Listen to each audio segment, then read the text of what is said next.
Hello বন্ধুরা, তোমরা কেমন আছো? আশা করি তোমরা সবাই খুব ভালো আছো। আজ গুড মর্নিং, সবাইকে সুপ্রভাত। আর সকাল সকাল ঘুম থেকে উঠে তোমাদের কাছে চলে এসেছি তোমাদের সাথে দেখা করার জন্য। তো তোমরা কেমন আছো? অনেকদিন ধরে তোমাদের সাথে দেখা হয় না। তো আর আমি কোথায় আছি বলো তো? আমি চলে এসেছি আমার বোনের বাড়িতে, মানে আমাদের বোনের নতুন ফ্ল্যাটে আমরা চলে এসেছি ঘুরতে। তোমরা জানো কিছুদিন আগে গৃহপ্রবেশ হয়েছে। তো এসে ভালোই লাগছে, সকাল সকাল কোনো কাজ নেই, তাই জন্য ভাবলাম যে তোমাদের সাথে একটু শেয়ার করি আমি কী করছি না করছি আর কেমন লাগছে তোমাদেরও নতুন জায়গা দেখে, নতুন প্লেস দেখে। আর চলো তোমাদেরকে একটু ছাদটাও ঘুরে দেখাই। এই দেখো, সকাল সকাল ছাদে ওঠার মজাটাই আলাদা। মেয়েকে নিয়ে ছাদে উঠে গেছি, মেয়ে আর আমার ভাগ্নি দুজনকে নিয়ে ছাদে চলে এসেছি। দুজন মিলে খেলছে ছাদের মধ্যে, আর আমি ওদের সাথে চলে এসেছি ছাদটা পুরো দেখার জন্য। তো চলো তোমাদেরকে ঘুরে ফিরে ছাদটা দেখাই। মেয়ে তো অলরেডি নিজেই একা একা ঘুরে ঘুরে ওরা দেখছে দুজন মিলে। তো আমরা তোমাদেরকে ছাদটা দেখাই, যাতে ছাদটা খুব সুন্দর, বিশাল বড়। আর সব থেকে যেটা মেন, মানে এত সুন্দর ফাঁকা, মানে ছাদে উঠলে চারিদিকটা এতটা সুন্দর মনে হয় কি বলবো। তো চলো, কাপড় জামা সেভাবে মেলা হয়নি, সবাই মেলেনি এখনও, কারণ কি এখনও অনেক লোক আসা বাকি আছে তার জন্য। তো ছাদটা বেশ বড়, আর কাপড় জামা নেয় দিকে ছাদটাতে ঘুরেও খুব মজা লাগছে কিন্তু, ঠিক আছে?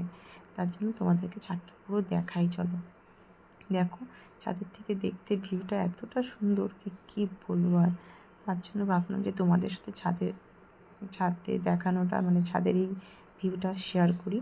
আর এই যে স্নান টান আমার কমপ্লিট হয়ে গেছে, আর চলে এসেছি স্নান টান করে এখন খাবো দেখে। তার আগে দেখো, আমার কপালের মধ্যে একটা রাস্টিকা উঠেছে, যেটা ফুলে আছে, দেখতে কেমন লাগছে আমাকে, খুব বাজে লাগছে জানি, কি করব। আর এদিকে চলছে খাওয়া দাওয়ার আয়োজন। অ্যাকচুয়ালি বুনুদের বাড়িতে একটা খাওয়া দাওয়ার আয়োজন হয়েছে, যার জন্যেই আসা আর কি। তো যত গৃহপ্রবেশ হয়েছিল, তো গৃহপ্রবেশে তো নিরামিষই খাওয়ানো হয়েছিল, কিন্তু আজকে এই যে ভালো ভালো সব রকমারি ফ্রাইড রাইস, এই যে একটা মানে মুড়ি ঘন্ট, তারপর এই যে চিকেন দেখতে পাচ্ছ, এটা হলো তোমার মিষ্টিও আনা হয়েছে, কোনো কিছু বাকি হয়নি। তারপর এটাতে ছোটো বাচ্চাদের জন্য, ওদের জন্য মাছ করা হয়েছে আলাদা করে, কারণ কি ওরা তো ঝাল খেতে পারবে না, সেজন্য। আবার এই যে দেখো, চাটনিও করা হয়েছে, আমের চাটনি, সাথে আছে আমের চাটনি। তো এই সব আইটেমগুলো করা হয়েছে আজকের জন্য, আজকে সানডে স্পেশাল, তার জন্য এই আইটেমগুলো করা হয়েছে বুনুর বাড়িতে। আর কিছু লোকজন, মানে আমরা নিজেরা সবাই মিলে এসে আর কি একসাথে আনন্দ করছি, এই আর কি।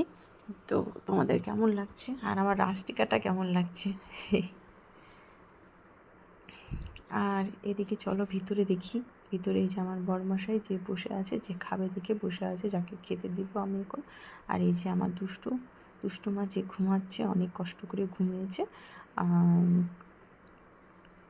ওর বসে আছে পাশে ওর বাবা, যাতে ও ঘুমোচ্ছে ঠিক মতন কিনা দেখার জন্য, পড়ে টরে না যায়, তার জন্য পাশে পাহারা দিচ্ছে মেয়ে। তো চলো দেরি না করে আমার বাবাকেও খেতে দিয়ে দিই, কারণ কি দুপুর হয়ে গেছে। তো খেতে বসেছে। জানি না খাবারগুলো কেমন হয়েছে, সবই আমার বোনই রান্না করেছে, আমি কিছু করিনি আজকে, কারণ কি মেয়েকে নিয়ে খুব ব্যস্ত ছিলাম, মেয়ে এত দুষ্টামি করছিল। তো মেয়েকে দেখতে দেখতে আর খাবার বানানোর কোনো সময় পাইনি। তো খাবারগুলো কেমন হয়েছে জিজ্ঞাসা করাতে শুধু এটাই বললো, ভালো হয়েছে। তো ভালো হয়েছে, খাওয়ার সময় বেশি কথা বলতে হয় না যদিও। আর আমারও খাওয়া কমপ্লিট, কিন্তু আমার হাতে এটা কি তোমরা বলতে পারবে? কে বলতে পারবে বলো? যে বলবে কমেন্ট করে আমাকে জানাও। এটা আমার খেতে খুব ভালো লাগে, খাওয়ার শেষে আমি এই জিনিসটা খেয়ে থাকি প্রায়। তো চলো বিকালের ভিউটাও তোমাদেরকে একটু দেখাই। এই যে বিকালের ভিউটা। আর এখানে আজকে ছিল একটা মিটিং, যার জন্য এখানে অনেক বেশি ভিড় আজকে।